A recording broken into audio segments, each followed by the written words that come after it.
આગળ વાત કરીએ મહત્વના સમાચાર રાજકોટથી। અહીં યુવતીની છેડતી કરનારાની ધોલાઈ થઈ। મુખ્ય બસ સ્ટેન્ડ નજીક છેડતીની ઘટના બની હતી। છેડતી કરનારની ધોલાઈ કરવામાં આવી। અસામાજિક તત્વોની સ્થાનિકોએ ધોલાઈ કરી નાખી। સ્થાનિકોએ આ જે છેડતી કરનાર વ્યક્તિ છે તેને ઝડપી પાડ્યો અને મેથી પાક ચખાડ્યો। આવા અસામાજિક તત્વો સામે કડકમાં કડક કાર્યવાહી કરવા પણ સ્થાનિકો માંગ કરી રહ્યા છે। આ ઘટનાનો એક વિડીયો પણ સામે આવી રહ્યો છે, જેમાં સ્થાનિકો યુવકની જે છેડતી કરતો હતો તેની ધોલાઈ કરતા નજરે પડી રહ્યા છે। રાજકોટની આ ઘટના છે મુખ્ય બસ સ્ટેન્ડ પાસેની ઘટના, જ્યાં સ્થાનિકોએ આ યુવકને ઝડપીને મેથી પાક ચખાડ્યો। યુવતીની છેડતી કરનારની ધોલાઈ। વધુ વિગત સાથે મારી સાથે સંવાદદાતા અંકિત જોડાઈ ગયા છે। અંકિત, આ મામલે કોઈ પ્રકારની કાર્યવાહીના સમાચાર?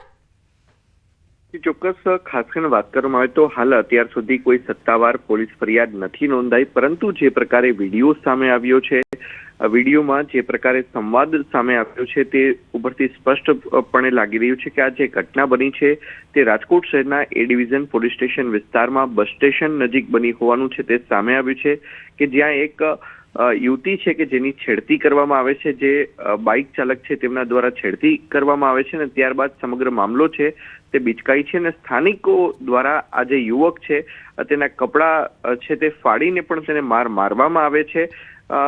એક તરફથી રાજકોટ શહેર પોલીસ દ્વારા તાજેતરમાં જ નાઇટ પેટ્રોલિંગ છે તે શરૂ કરવામાં આવી છે, બીજી તરફ લુખ્ખા તત્વો અને અસામાજિક તત્વો હજુ પણ બેફામ બનીને પોલીસને પડકાર ફેંકતા હોય તેવું લાગી રહ્યું છે। જી અંકિત, આભાર માહિતી આપવા બદલ, અને આપ જોડાયેલા રહેજો। રાજકોટમાં હાલ જે રીતે અસામાજિક તત્વોનો આતંક વધી રહ્યો છે એ ખૂબ જ ચિંતાજનક।